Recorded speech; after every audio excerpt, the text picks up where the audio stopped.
البق ده قدر يا ست الكل، ومستحيل تمنعيه من دخول بيتك.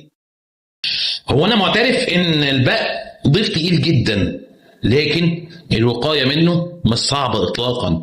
انت اللي بتسمحي لبق الفراش يدخل بيتك.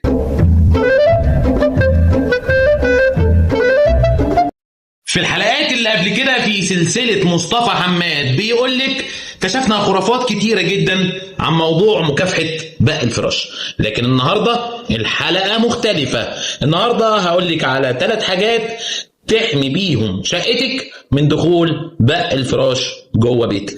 زي ما انت شاطرة جدا في تفتيش تليفون جوزك وتفتيش هدومه وتفتيش جيبه، كمان فتشي يا ست الكل اي حاجة داخلة بيتك اول باول، خاصة شنط السفر. ما ينفعش تدخل البيت من غير ما تفحصيها وتفتشيها كويس جدا. وبالله عليكي بلاش شطارة زيادة وتفتشي وتفحصي جوه الشقة، علشان لو في حاجة انت ما اخدتيش بالك منها ما تخشش جوه الشقة وتهرب منك. الاساس المستعمل غالبا لما بتشتريه يا ست الكل بيبقى جايلك معاه شويه بق، فلازم تفحصيه كويس جدا جدا جدا وتتاكدي ان ما فيهوش بق.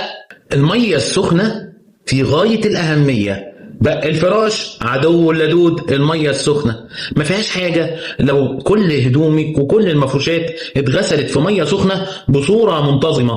كل لما درجه الحراره عليت وكل لما المده اللي حطينا فيها المفروشات في درجة الحرارة دي زادت، كل لما البق وبيضه مات.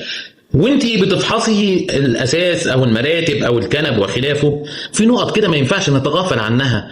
اماكن الخياطة، اماكن السوست، كل النتوءات او الاماكن المستخبية في الخشب او المراتب والمفروشات لازم نبص عليها كويس جدا. لو لقيتي الحشرة نفسها او لقيتي اي بقع غريبة عليكي، اياكي تدخلي الحاجة دي شقتك، يا اما هتبقى بتدخلي البق بايدك. البيت المقفول كويس البق بيلاقي صعوبة في دخوله، لان بتجيلنا حالات كتيرة جدا سبب دخول البق الجيران.